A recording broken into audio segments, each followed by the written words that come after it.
All right. Hello, everybody. Welcome to the James Beard Foundation webinar series. This one in particular is Ask the Experts, Understanding PPP, or the Paycheck Protection Program. My name is Ashely Kosiak, and I'm an Impact Program Manager here at the James Beard Foundation. It's great to see so many familiar names joining us on this webinar. There has been a lot of questions about the Paycheck Protection Program since the concept of it was first floated, before they even started the loan applications, and then ongoing as those loan applications went through, as the funds ran out and got restarted.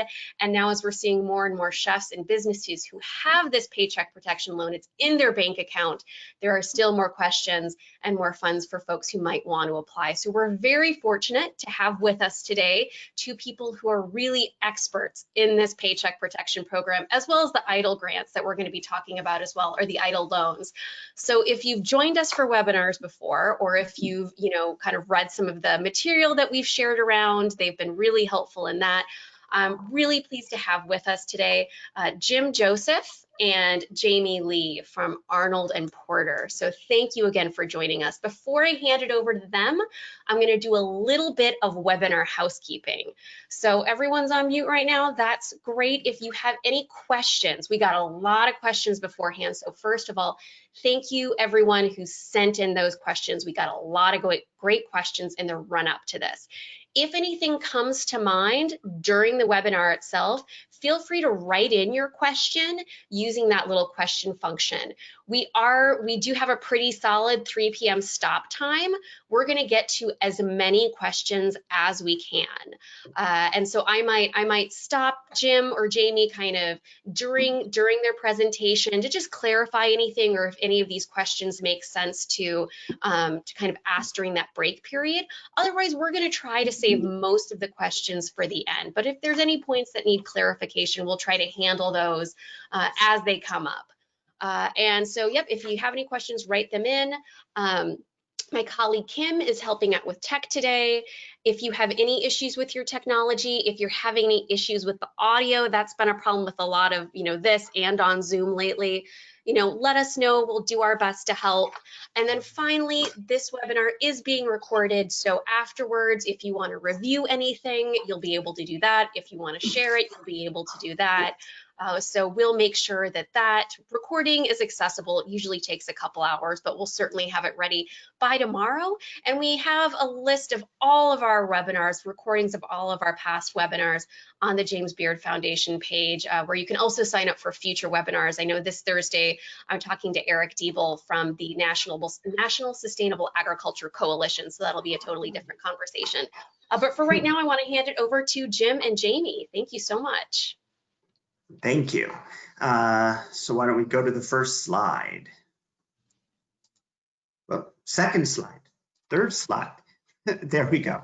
So here's what we're going to, as Ashely said, we're going to cover the Paycheck Protection Program, and I'm going to zip through the first set of slides, and because I know most of your questions at this point relate to loan forgiveness. That seems to be the big issue at this point, because that's the place most of you are. And then we'll talk about the EIDL loans. We do want people to understand that EIDL is an option for the next round of funding that you might need. They are grants. I mean, they are loans, not grants, but they still can be very useful for you. And then lucky us, Congress, the House of Representatives, the Democrats in the House came out with their proposed changes to the PPP and some other things about an hour or two ago. So we've scrambled a little bit to look at it, but we'll go through those quickly. But those are just the House's proposals. So next slide, please. So I think most of you know the Paycheck Protection Program is a massive sort of influx of money from Congress designed primarily to help, as the name says, preserve paychecks and keep people employed and try and get businesses that are closed or otherwise impacted by COVID-19 to be able to retain their employees. Next slide. So the eligibility under the PPP for most of you, you qualify without any difficulties. It's for small businesses. Mostly that means groups that have 500 or fewer employees. A special rule for restaurants is that you look at each restaurant by location and you don't aggregate them all together, even if they have related ownership or related management. Next slide. The PPP, this is something to take a minute on, because this is something that has changed a little bit with guidance that has come out from the SBA and Treasury. One of the things I'm sure you've noticed, and that many of you find very, very frustrating, is that the PPP has changed and morphed a little bit. The law was written one way, then the guidance that has come out from the SBA and Treasury has changed over time and has changed some requirements pretty fundamentally. One thing that got fleshed out was what you need to be able to certify to get a PPP loan. And for most restaurants, this isn't going to be difficult given the state of the industry and the fact that you're all shut down either 100% or you're doing a small portion of your prior business. But you have to be able to certify that the loan is necessary to support the ongoing operations of the business. And what the SBA has said that means, and Treasury, is that you don't have easy access to other cash. So that doesn't mean you have to bottom out your bank account. It doesn't mean you have to seek commercial loans first, but it does seem to preclude publicly traded companies, which I'm sure most of you are not, but that was the problem with Ruth Chris Steakhouse and Shake Shack getting access to this money. And, if by some chance you do have, huge amounts of cash on hand, which I think is probably not a problem for most restaurants, then that might be something you need to take into consideration. But the certification, you do have to be able to certify this on the application. And for businesses that feel they can't make this certification anymore, if you return the money by Thursday, it's kind of a no harm, no foul. It's as if you never got the PPP loan. And Jim, I have a quick question there. So does that business currently until May 14th to return it? I know in the news we heard a lot about a lot of larger businesses, larger corporations that might have gotten the PPP. Is that what May 14th generally applies to, those types of businesses, or any businesses that just kind of decide I can't reopen in any form, can't pay my folks, I'm just going to return this money? I mean, it's the May 14th is designed for the people like the big businesses who we might think that they got the money improperly, or they really didn't, it wasn't necessary for them to support their ongoing operation. But others can return it in time too, and then you would incur no interest.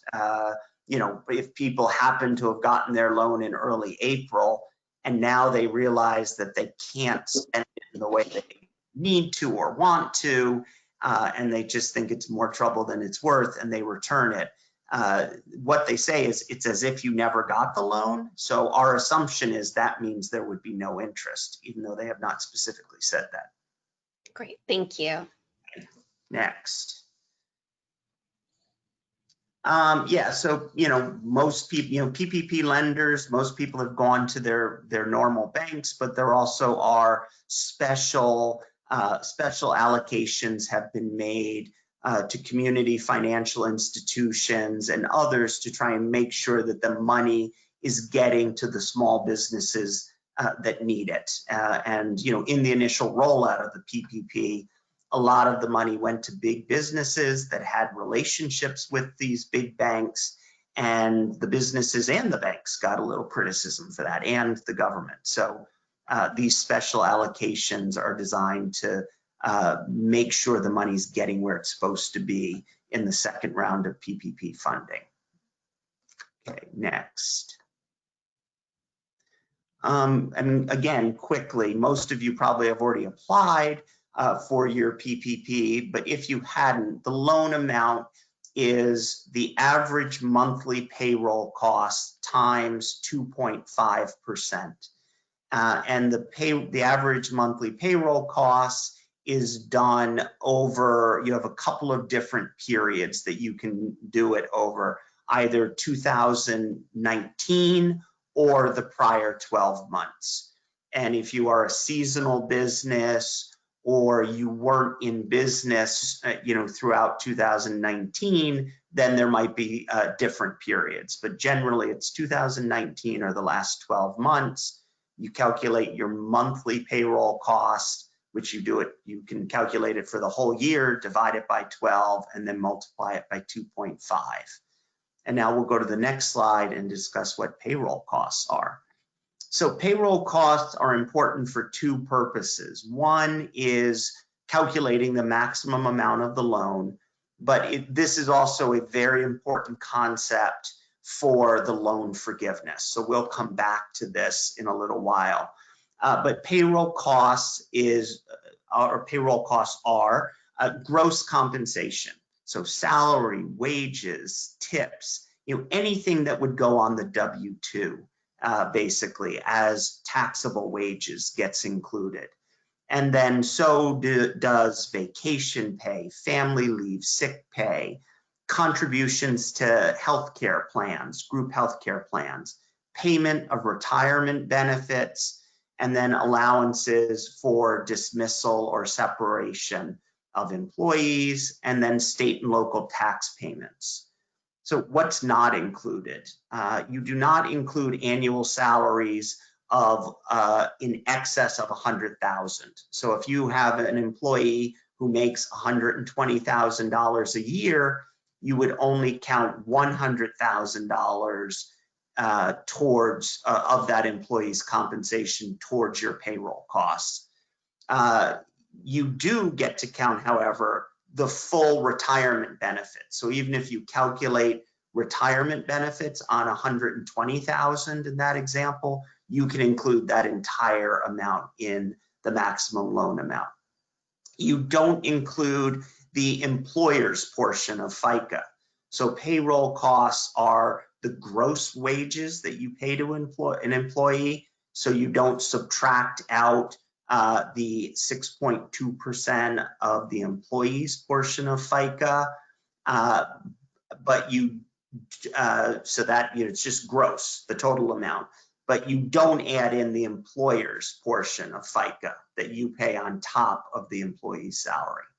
And then there are certain other credits and allowances that you could get under some of the earlier stimulus legislation, and that is also not included in payroll costs.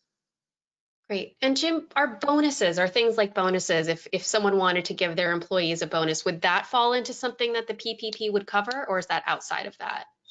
It would cover it. So one of the things, and this is going to be more important for the loan forgiveness, but some people want to pay, I don't know if you want to call it hazard pay, but for the employees that have come back, they want to give them an increase in what they made before. So rather than $15 an hour, they want to pay them $20 an hour.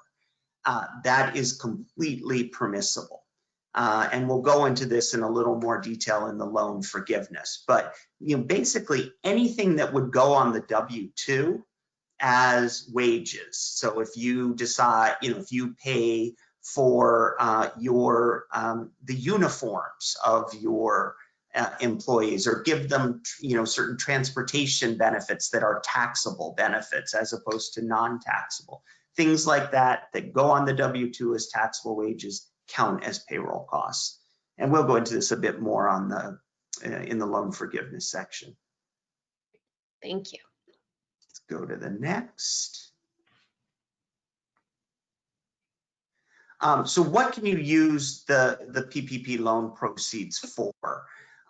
You can use them for payroll costs, including the retirement benefits. You can use them for rent. And when we talk about rent, if you have a triple net lease rental payments or lease, where you're paying the landlord's taxes and utilities and things as part of your lease payment. All of that gets included, we think. They haven't given us specific guidance, but when we say rent, we mean everything.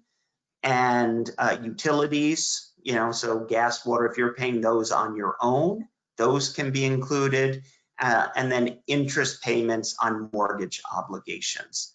One of the things that's a little, I want to go to the prior thing for one more. One of the things that's not perfectly clear, but it does, some of the guidance that has come out since the beginning does make it sound like your use of the loan proceeds have to be 75% for payroll costs.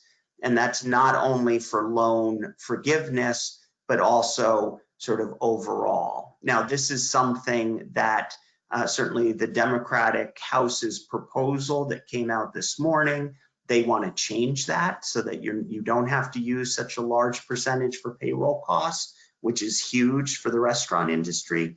But under current guidance, the permitted uses of the loan proceeds are 75% payroll costs and 25% everything else.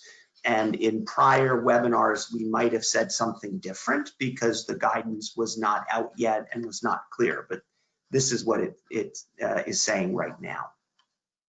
Okay, next. So the term of the loan is 2 years. The interest rate is 1%. So if you don't get a portion of your loan forgiven, then these are the terms of the loan. You can pay back the loan to your bank over this period of time. So you don't have to get 100% forgiveness. You're basically getting a short-term interest, a short-term loan with a very low interest rate. I think in the proposed legislation, Congress also wants to extend the term of these loans so that they're not 2 years, but they're a little longer.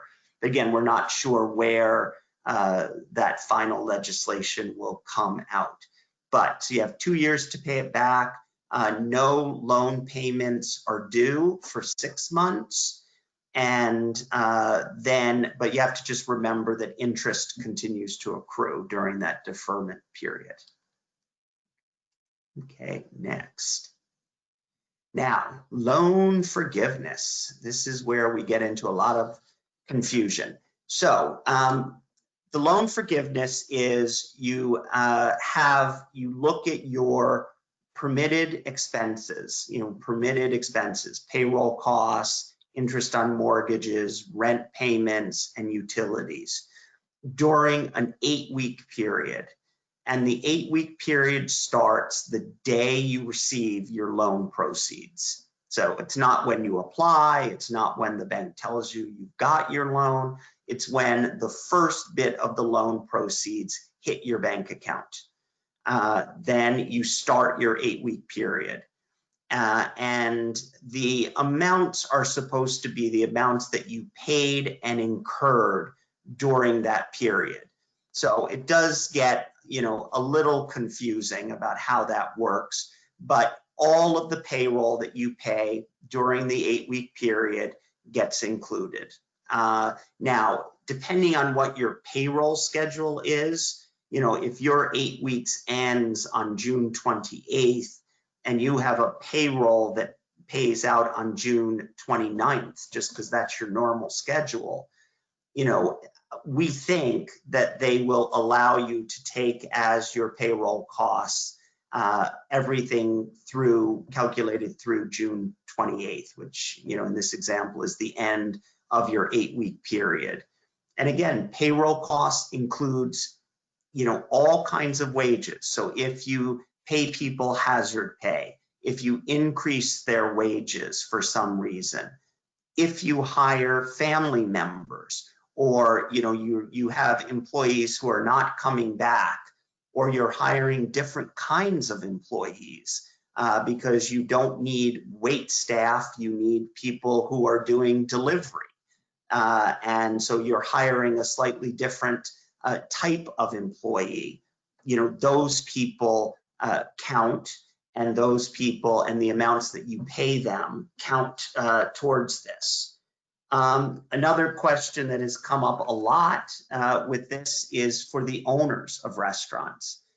So if you have a partnership, if you own your restaurant as part of a partnership, and you historically have not taken a salary or taken wages, but you get K1 income. You get to count K1 income that is either listed on box 4A as a guaranteed payment for services, or box 14 if it is self-employment income. So if you're the owner of the business, anything that you pay self-employment taxes on that either, they end up in box 14 or 4A of your K1, or that ends up, on your Schedule C or your Schedule SE, that you are able and you pay employment taxes on those things for yourself, then those get included in payroll costs. And I know that comes up a lot.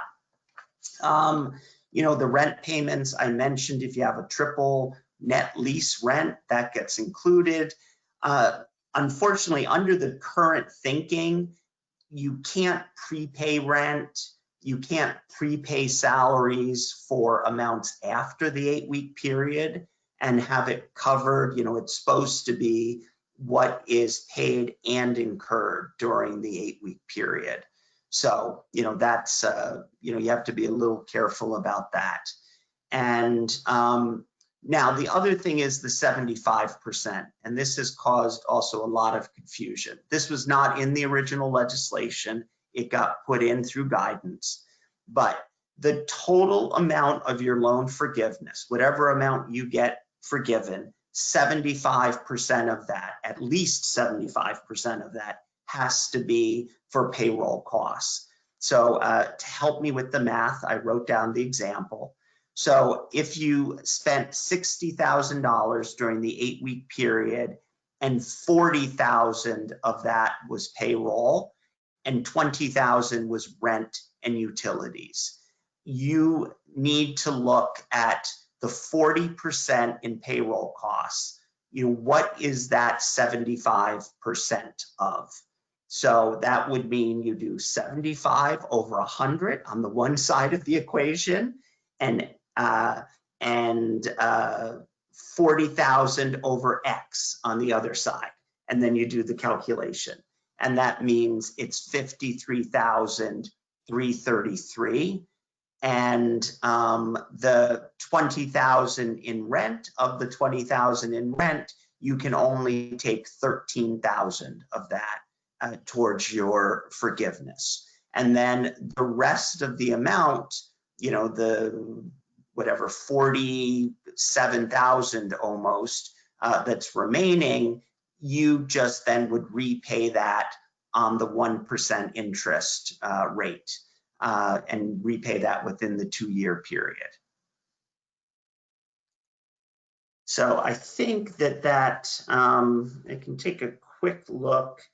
One of the things is that people have asked is, if you pay people to stay home because you're paying this, what's the point of paying people to stay home? First of all, can you do that and have it count? And the answer to that is yes. They're not checking if you're paying people to work a 40-hour week and because you're paying them their full salary and they're only working 10, or they work sort of unusual hours. That's okay. They're not checking into that. You have to pay reasonable amounts to people, but generally in the restaurant industry, that's not a problem. So that you can do. And what's the benefit of that? The benefit is you then know that you might have your workforce on hand when you need them and you are able to reopen, and you get to use the 25% for other stuff. So, getting that 25% for free to go towards the rent, can be very useful, and it might not save you, because it might not be enough, but it at least is something. So why don't we go to the next slide? Okay. I'm gonna pause for just a few questions Okay. and just to reiterate a few things because I saw questions come in. So the payroll costs for loan forgiveness, 75% of the loan forgiveness must be payroll cost. Is it at least 75%? Can it be like if you're spending 90% of the PPP loan on payroll, is that okay too? Yep, it is at least 75%. Okay. You can pay 90, 100% on payroll if you want. Perfect. And then another question was, I know you mentioned this, so I just want to reiterate it. It's about rent. So you can use, that remaining 25% on rent that you are accruing during that 8-week period. And you can use it, correct me if I'm wrong here, I just want to make sure we're understanding this. For rent, that was maybe, a couple weeks before that 8-week period, but you cannot prepay future rent. Is that correct? Right. You cannot prepay future rent. It's a little unclear. Let's say you got your, you pay your rent at the, sort of the end of the month, and you got your loan the middle of the month, and you're paying for the whole month. So you basically are paying for 2 weeks before the 8-week period. It's unclear that counts. But certainly if you pay it during the 8-week period, you can, just disclose very clearly in the loan forgiveness application what you have counted, so that the bank or the SBA, if they audit, can't accuse you of trying to hide the ball on what you did. So it's unclear that prior rent counts, but it's also not strictly forbidden. It does seem that paying future rents is not allowed. Okay, so not paying future rents, but if you're going to pay rent or try to pay rent from a couple weeks ago, just be really transparent about it, it sounds like. Exactly. And then one more question before we move on. We had a few questions come in about that $100,000 cap of salary. So, no salary more than $100,000. Now, if you have a company that has a couple of restaurants and you have a few folks who are working at different locations and might be earning more than $100,000 across that location, those different locations, is that prohibited, or is it $100,000 kind of per location? It's interesting. They haven't specifically said, but since they're treating each location as a separate borrower for these purposes, I think you can allocate them to each of the locations. There's a general requirement that the compensation has to be reasonable. So if paying someone $50,000 a year and they work 1 hour at one restaurant, that would not be reasonable. But, if somebody is working 30 hours a week at 3 restaurants, like many in the industry, they're working 90-hour weeks, then it would be fine, I think, allocating the $50,000 to each, and you're not going over the $150,000 total. And do you think that would include restaurant owners as well? If the restaurant owner was getting, either W-2 wages because it's a C Corp, or they're getting K-1 income that is treated as self-employment income. So if you take a part of your the income from the restaurant as something that's subject to self-employment tax or employment taxes, and part as profits, the profits don't count. Thank you.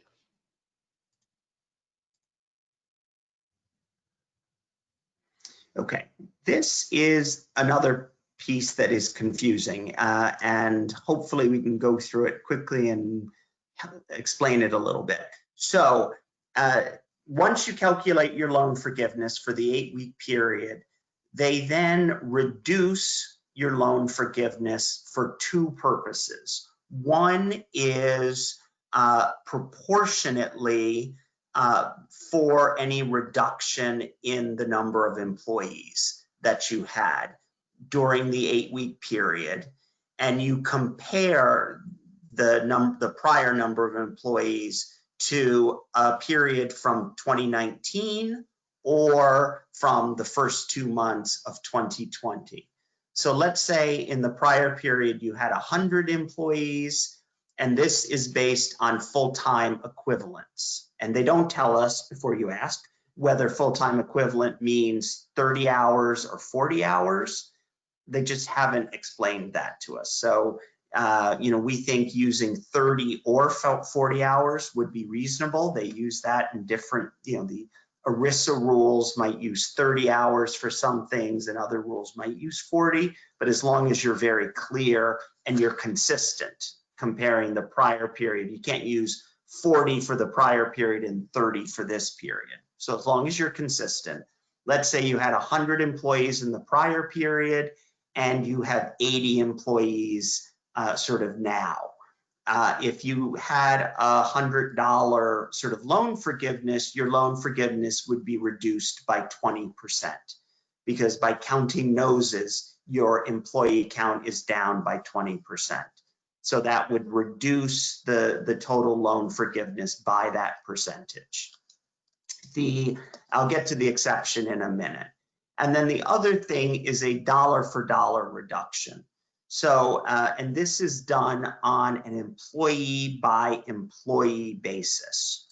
So we look at whether the salary for the employee has dropped, and you compare it to the prior calendar quarter, so the first quarter of 2020, and then you look at the 8-week period. And they allow you a 25% buffer, in part because the prior quarter is 12 weeks and we're looking at 8 weeks. So that's part of it.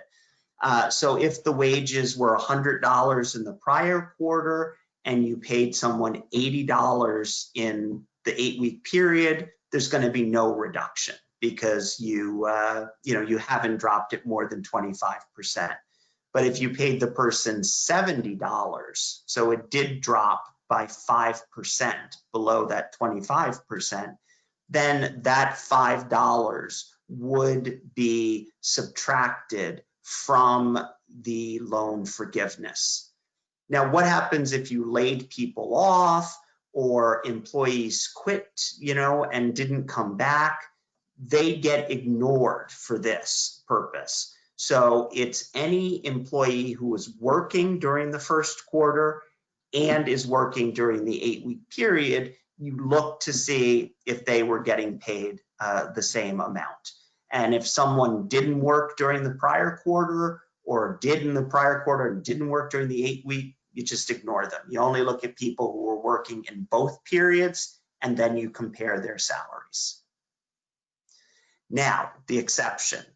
What they say is if you rehire people or you start paying their salary again at the old level by June 30th, then you completely ignore everything I've just said about loan reduction. So, in the example where I had 100 employees in last year, and I have 80 during the 8-week period, if after the 8-week period it ends, but by June 30th, I hire back 20 additional people. Doesn't have to be the same people, it just has to be 20 people. If I hire them back, then that gets me up to the 100 people, and I just ignore this reduction of 20%. It doesn't matter that I only had 80 employees during the 8-week period. So that's and the same thing with the salaries. If you kind of get the salaries up to the same level by June 30th that they were in the prior quarter, we get to ignore the reduction in the loan forgiveness. So this is complicated, but this is the way it works. And the main questions we have been getting are, there's one other new thing too. If you laid off an employee and you offered them their job back and they refused to come back, so you offered them their job and they said, I'm making more on unemployment, I don't want my job back, then you can also ignore them for for this loan reduction. So, rather than saying I had, 100 employees in the prior period and 80 now, I would say I had 99 employees in the prior period and 80 now. Now, depending on the state, this may impact their ability to continue to get unemployment if they are offered a job and turn it down. But it is going to depend, because some states have done some adjustments in their rules. But in general, if you're on unemployment and you turn down a job, then you don't qualify for unemployment anymore. And the employee has to certify every week or every 2 weeks that they're looking for work and haven't turned down employment. So that's, sort of another exception that has just come in very recently. Okay.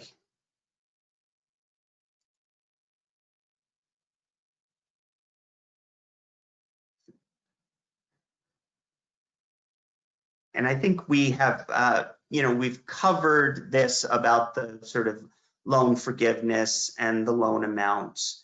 And then, the key thing is, the 75% being used for payroll costs, over the entire period. And we will say that this is something that the Democrats in the House have proposed to change. They wanted to take away the 75% requirement completely, and they want to change the 8-week period to the earlier of 24 weeks or December 30th, 2020. We don't know if that will pass, and we don't know, for many of you who are in the middle of your 8-week period, it's a little bit of a gamble to assume that it will change and then it doesn't.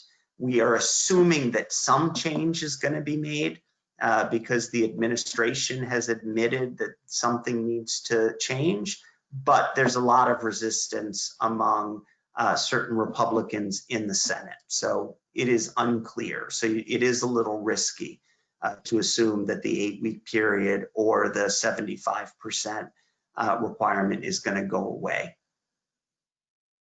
Okay, next. And this has come up too. So if you get the loan forgiveness, that is not taxable. Usually if someone forgives a debt for you, that is taxable income to you. But under the PPP, it is not taxable income. But they kind of give with one hand and take away with the other.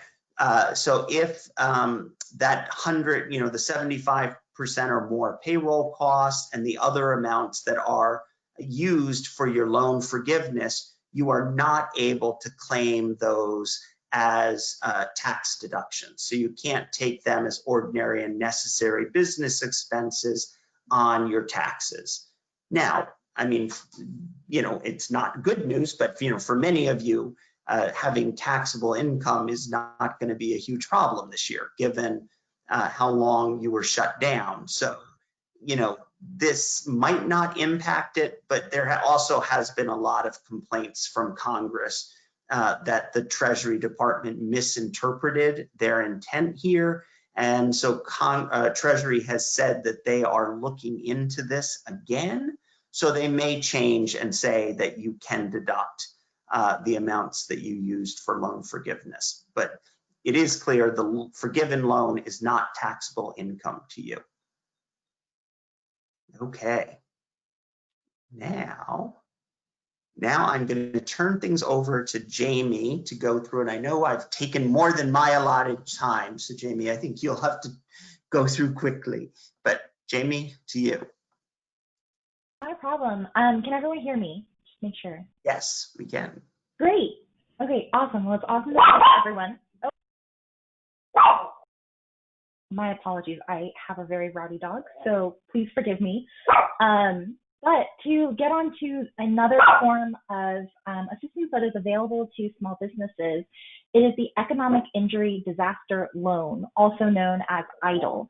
So EIDL has been around with the SBA for a while now. This is not something that was created by the CARES Act. However, it was amended by Congress to make it a little bit more feasible and easier for businesses to apply during the COVID-19 pandemic. So just to start out, what is EIDL? EIDL is a working capital loan that is available for small business owners. And it is typically maxed out at $2 million with a fixed interest rate for 3.75% for businesses and 2.75% for nonprofits for a term of not more than 30 years. This is a much longer term than SBA's other loan products like the PPP loan. One thing I want to note at the outset here, though, EIDL had been available for a while. Like I said, it had been available throughout the entire COVID-19 pandemic. Very recently, SBA has taken some moves to limit access to the EIDL program. These appear to be temporary just because the agency is overwhelmed with PPP interest, and so it seems that they've put some limits here. One of them is going to be SBA is currently limiting EIDL to $150,000, which is way less than the $2 million statutory cap. In addition to that, we'll get to this a little bit more later, but just to preview it for you here, they are currently limiting it to agricultural businesses, which is obviously not restaurants. So that appears to be a temporary limitation, though, and I'll get to some of that in just a little bit. Generally, though, eligible borrowers for EIDL are small businesses that are located in declared disaster areas that are experiencing economic injury because of that disaster. Congress made it so that the COVID-19 pandemic applies to the entire nation, makes every small business in the country eligible for EIDL. Which is great because it means that not every state has to be declared by the SBA to have experienced economic injury. But just in case, in the future, just know, usually you do require a declared disaster, and then individual states will be declared to have experienced economic injury.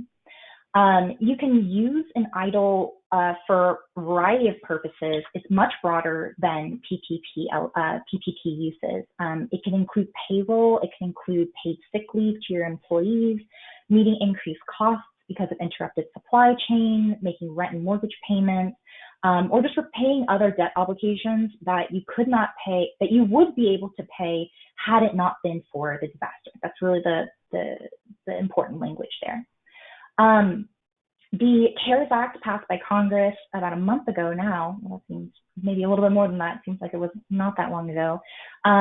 They expanded eligibility to not just include small businesses, but to include businesses, co-ops, ESOPs, tribal businesses, agricultural businesses, all of those with fewer than 500 employees, to private nonprofits, to sole proprietorships, independent contractors, and small agricultural cooperatives.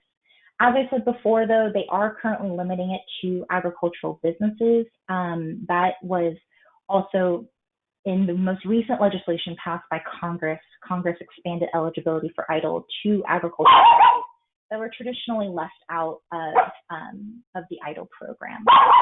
I'm so sorry. It's just really happening there. Now, as one quick aside here, for the first year, a borrower may defer payment of their EIDL loan for 1 year after the origination date. So interest will continue to accrue during the deferment. And the next thing that I want to go to, so if we can go to the next slide here. Oh, I think we went, yep, that's the one. So the EIDL emergency grant. So EIDL does not have a loan forgiveness program. I'm so sorry, but EIDL does not have a loan forgiveness program, but applicants can receive an emergency grant of $10,000. This is supposed to be provided to them within 3 days of applying for an EIDL loan. In order to receive an emergency grant, applicants must be originally eligible for an EIDL, and they had to have been in operation since January 31st, 2020. Now, let me add one extra thing here. As I had stated earlier, in order to be eligible for, or currently SBA is limiting emergency EIDL grants and EIDL to those agricultural businesses. But once SBA opens that back up, then businesses will be eligible for this emergency grant. They are for a max of $10,000, and they need to be used for an otherwise allowable EIDL purpose. That's going to include providing sick leave to employees that are unable to work due to COVID-19 and the maintaining payroll. The other, basically the other uses that I described before. The $10,000 emergency grant does not need to be repaid, even if a business does not end up receiving an EIDL. So that means if they're denied or if they choose not to take on the loan. However, and I know that there was a question about this before this presentation began, it is subtracted from a business's loan forgiveness amount under the PPP. So just know that that's the interplay here between the Paycheck Protection Program and the EIDL program.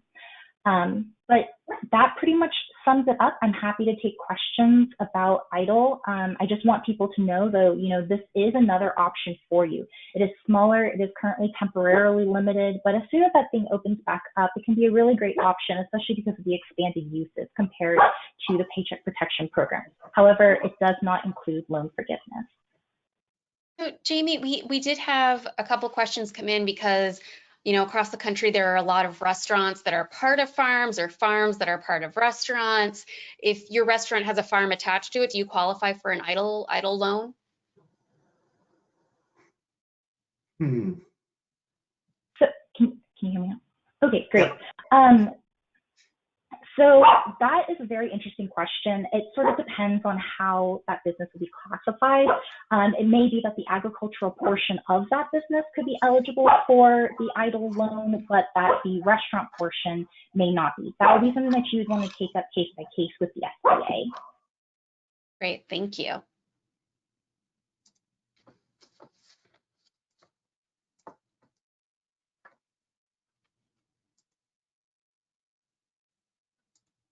Great, so here what we're seeing is a chart. This is just sort of a summary at this point. I believe the next couple slides here are just sort of a summary of what we've seen.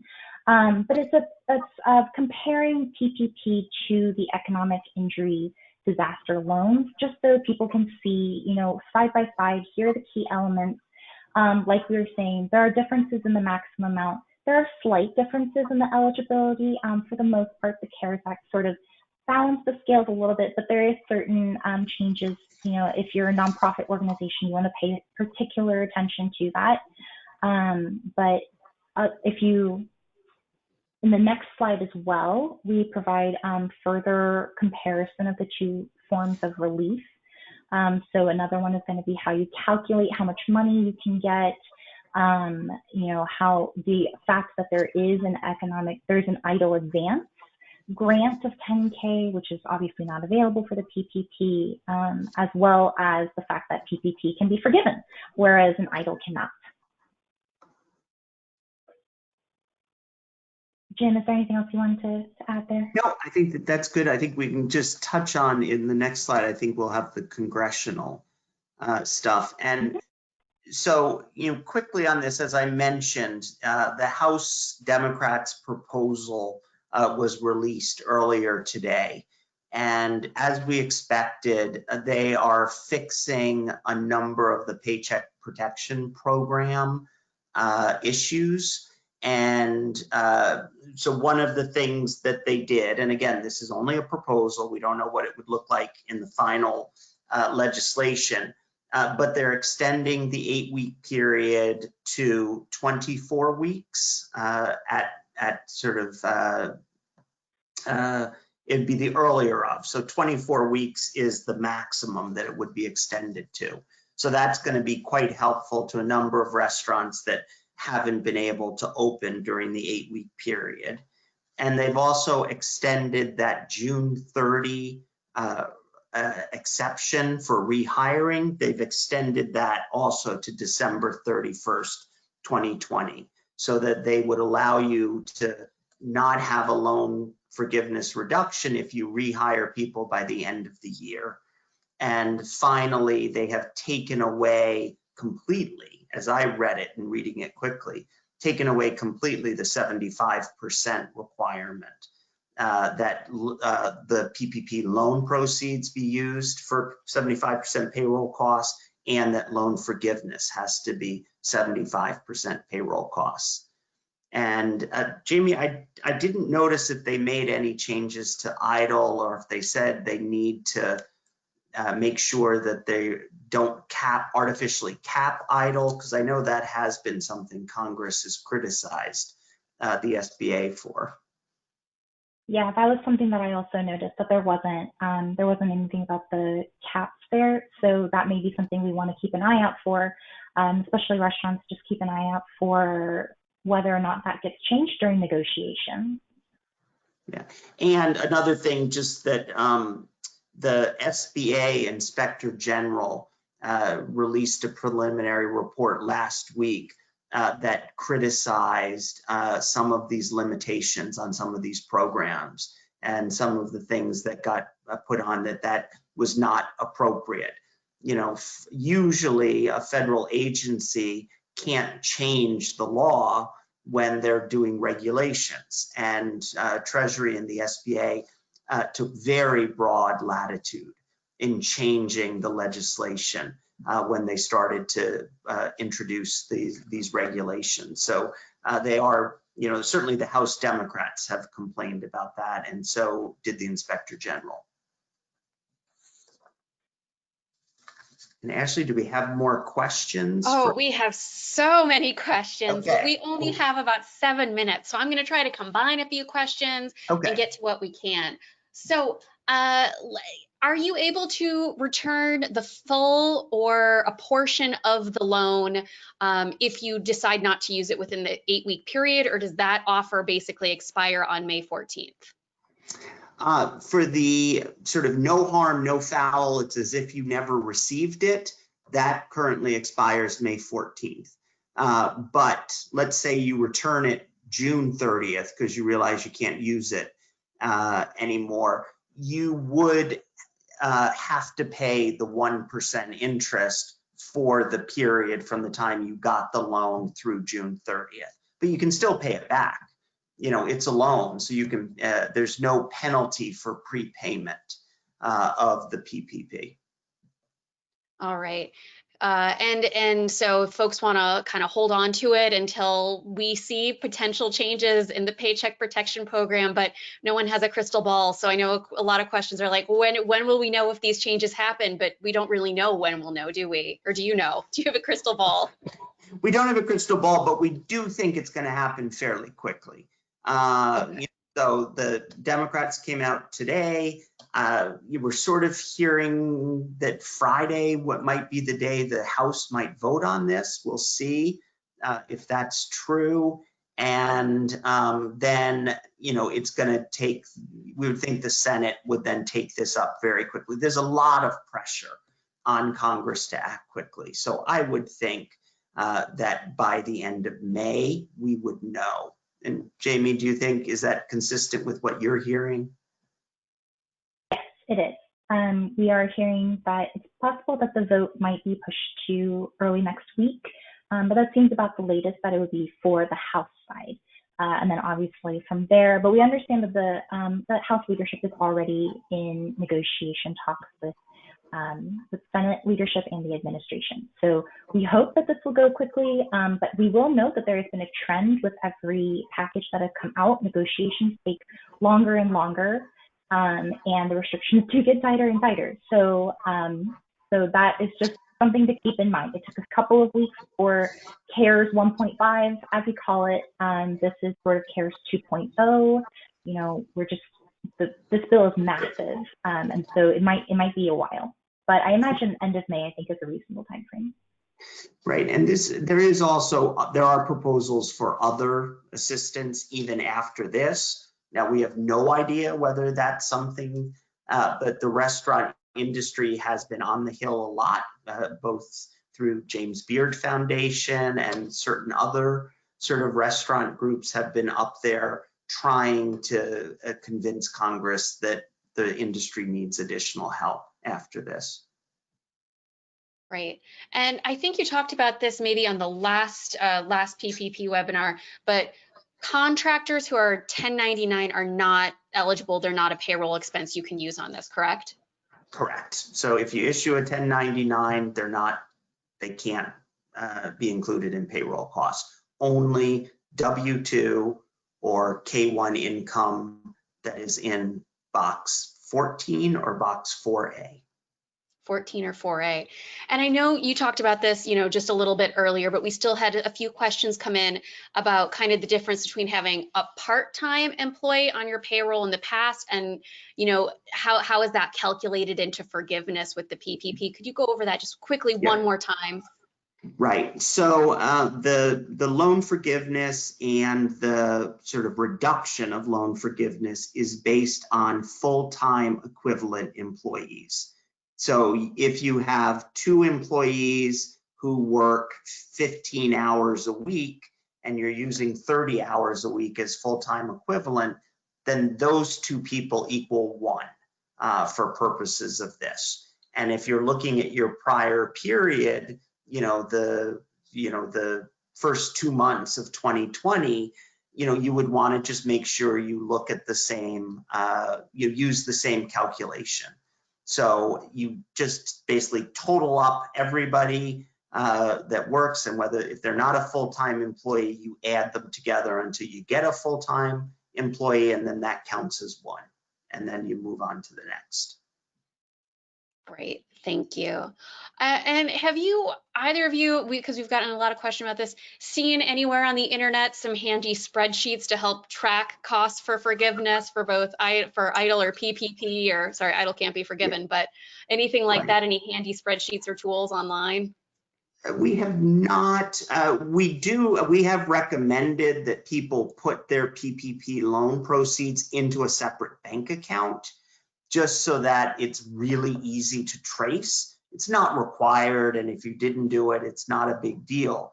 But you do just want to be very careful that you have the documentation to support the loan forgiveness application, because they're going to want to see the Form 940 or 941s that you send in with your payroll taxes. They're going to want to see a copy of your lease and your lease payment.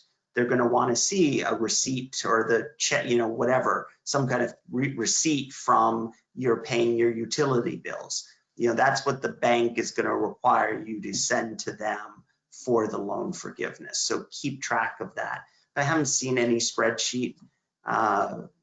You might have to do math, unfortunately.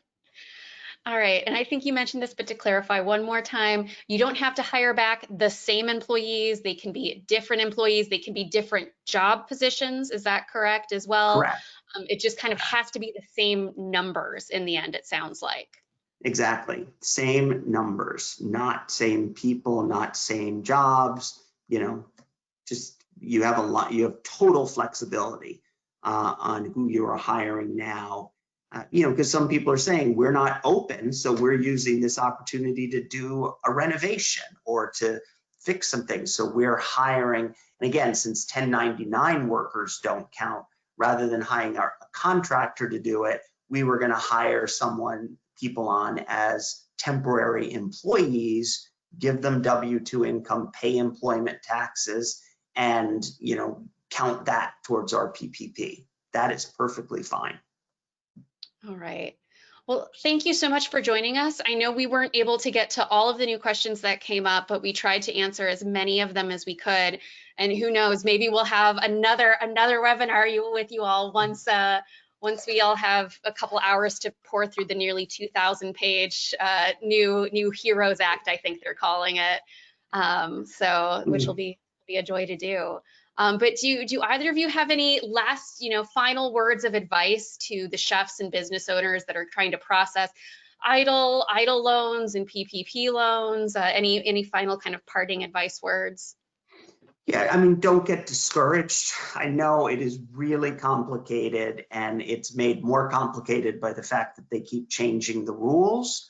but we do have a very good sense at this point of currently what's allowed and what isn't allowed. And it might not lead to 100% loan forgiveness, but having a loan for 2 years at 1% interest is not the worst thing in the world. It's not as good as loan forgiveness, but I think you do need to sort of look at this and then look at other financial sources like EIDL. Some of state and local governments have some programs that they've put in place, and Congress might do something, in addition to this. So, kind of keep your eyes open. Great. And Jamie? I reiterate everything that Jim just said. A lot of what I know is in the EIDL space. And so please just keep an eye out on it right now. I know that right now SBA has limited it, but like I said, that can be temporary. And when it does become available for a wider array of businesses, I think it's a great option to consider, especially given the current restrictions on PPP uses and eligibility. Some of that goes away, although you do have to give that up for a higher interest rate and the lack of loan forgiveness. So, there's just a lot of things to consider. Also, these are not the only SBA loan products out there. So if you're looking for other, like Jim says, look at your state and local. Also look at the other SBA loan products, micro loans, 504, CDC, loan guarantee. There are a number of products out there to try to help businesses, especially the smallest ones. Great. Well, thank you again, Jim and Jamie, for joining us. Thank you, all of you who joined the webinar again. I hope we were able to answer any questions that you had.